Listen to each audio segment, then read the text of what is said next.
C'est l'heure de votre journal. Bonjour à tous, très heureuse de vous retrouver sur 8 Mont-Blanc. Nous sommes le mercredi 19 octobre 2016. Voici les titres que nous allons développer. La montagne 4 saisons est au programme de la loi Montagne. Elle a été votée à la quasi-unanimité à l'Assemblée nationale en première lecture. Parmi les nombreux enjeux de cette nouvelle mouture, une montagne vivante à l'année, nous le verrons. 83% des apprentis du centre de formation spécialisé dans les métiers de l'automobile trouvent un emploi à la sortie de l'école, une réussite que l'établissement de la Motte Servolex entend développer encore dans les années à venir. Pour cela, il mise sur l'innovation. La loi Montagne Acte 2 progresse. L'Assemblée nationale l'a votée à 511 voix pour et seulement une contre. Elle doit désormais être débattue au Sénat. Ce texte de modernisation, développement et protection des territoires de montagne entend apporter des clés pour redynamiser les différents massifs français. L'un des objectifs fixés par la loi, pérenniser l'activité touristique à l'année, un enjeu crucial sur lequel la France a encore beaucoup de progrès à faire. On fait le point avec Emmanuel Jaude. Voté ce mardi à la quasi-unanimité, l'acte 2 du projet de loi Montagne a donc convaincu l'Assemblée nationale. Visant à mettre en valeur les spécificités de ces territoires dans lesquels vivent quelques 10 millions de montagnards, le texte tente également de renforcer l'attractivité des zones d'altitude et ce, quelle que soit la saison. Le contexte économique a changé, les vacances ont encore changé, les Français ont des séjours plus courts, etc. Donc tout change et il faut nous s'adapter. C'est bien à nous de s'adapter et pas dire les clients où est-ce qu'ils sont. Il faut s'adapter aux clients et qu'ils viennent chez nous.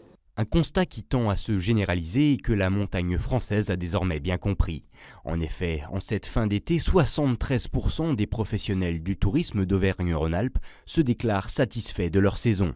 Un signe encourageant et qui montre bien la marche à suivre pour les prochaines années. Quand on regarde ce qui se passe en Suisse, en Autriche, ont bien développé du tourisme d'été notamment. Et donc il est vraiment, je crois, intéressant que la France le fasse avec plus de détermination qu'elle ne l'a fait jusqu'à présent. L'objectif qu'on doit se fixer, c'est effectivement celui d'un développement touristique doux qui permette d'accueillir des activités à d'autres moments. Donc il faut aussi savoir occuper les personnes qui viennent dans nos territoires pour une activité avec éventuellement une autre activité si on n'a pas de neige. Et c'est sans doute le défi auquel seront confrontées les stations dans les années qui viennent. D'ailleurs, on dénombre chaque année davantage de stations qui commencent leur saison d'animation à partir des vacances de Toussaint. Un modèle qui tend à se généraliser pour ainsi tenter de développer cette fameuse montagne 4 saisons. On le sait, les relations peuvent être tendues entre les médecins et la sécurité sociale. Nouvel exemple, en Haute-Savoie, la caisse primaire d'assurance maladie envisage de ne plus adresser par courrier certains documents aux médecins. Ils devront venir les chercher eux-mêmes dans les locaux des antennes d'Annecy, Cluses, Annemasse ou encore Thonon. Une économie de 20 000 € pour la Sécu que les praticiens ne comprennent pas. Initialement prévue au 1er novembre, cette nouvelle organisation a été reportée au 1er janvier.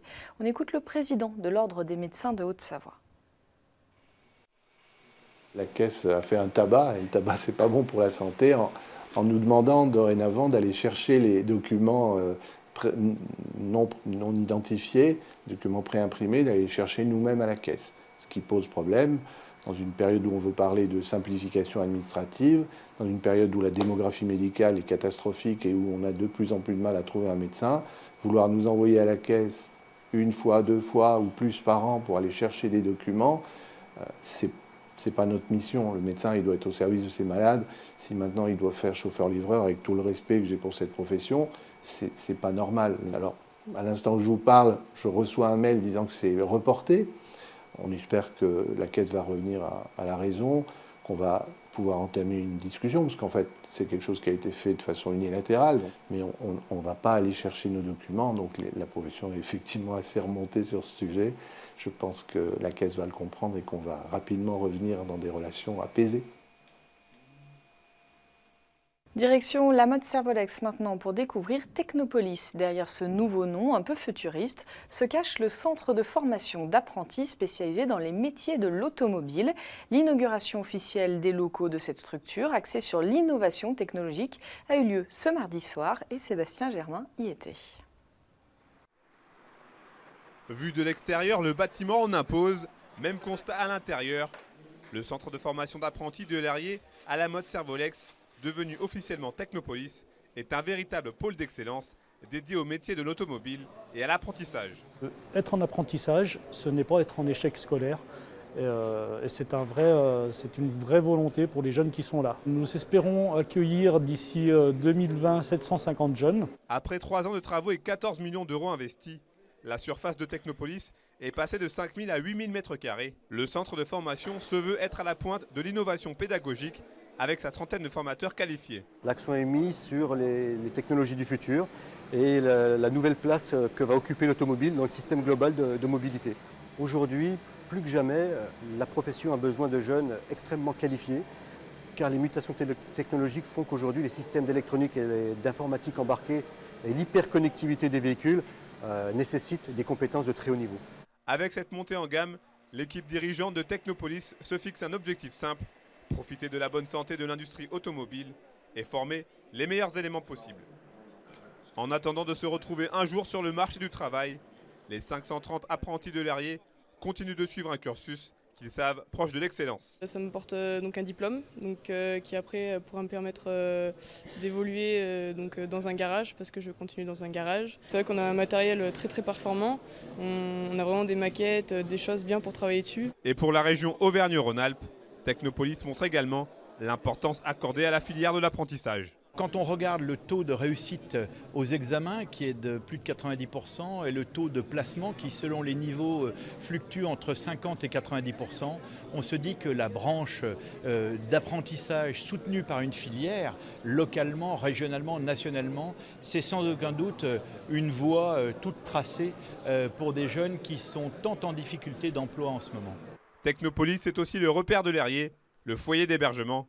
172 lits pour accueillir cette jeune garde dans des locaux entièrement rénovés. La performance passe aussi par là. Une info pratique, c'est un chantier d'1 mois qui se prépare sur les bords du lac du Bourget à l'entrée du tunnel de la Colombière. C'est entre le village de Brison-les-Oliviers et la baie de Grésines. Pour prévenir un risque de chute de pierre, la SNCF va sécuriser 4000 m² de falaise sur les hauteurs de la ligne Culose-Chambéry-Modane. Pour les besoins du chantier, la circulation des trains sera interrompue entre Aix-les-Bains et Culose du lundi 24 au jeudi 27 octobre entre 8h30 et 16h30 et le vendredi 28 de 8h30 à 15h. Des alternatives seront proposées aux usagers le temps des coupures, indique la SNCF. Une initiative intéressante pour aller jusqu'à la fin de ce journal. Depuis 2 ans, à Annemasse, l'association LISA développe la pratique de la pétanque pour les personnes en situation de handicap psychique ou mental. Parmi les pratiquants, 2 équipes se sont qualifiées cette année pour les championnats de France en réalisant des performances plus qu'honorables. Portrait de ces pratiquants très assidus au boulodrome d'Annemasse. C'est un portrait signé Jean-Paul Crespi. La pétanque est un sport de concentration et d'adresse, un sport convivial. Et LISA offre à plus de 30 membres de l'association la possibilité de vivre la passion du sport dans un environnement de partage et de plaisir. À leur côté, une vingtaine de bénévoles, entraîneurs investis. Pour certains, la performance. LISA a multiplié les tournois de pétanque et emmené 2 équipes au championnat de France. L'une de ces équipes est vice-championne Rhône-Alpes 2016. Une récompense. On est une équipe, et je m'entends avec tout le monde, avec les coachs, avec tout le monde, donc c'est bien. On a une bonne ambiance. En fin de compte, le handicap, certains en sont conscients, d'autres n'en sont pas conscients. Par contre, on voit que le handicap, il est présent quand il faut faire face et surmonter des difficultés. C'est-à-dire un point, pourquoi on a perdu ce point? Il y a un problème d'analyse. Donc c'est là où moi j'interviens. On concerte les 3 et on évalue la situation en disant voilà, donc tu n'as pas joué comme ça, tu aurais dû jouer comme ci.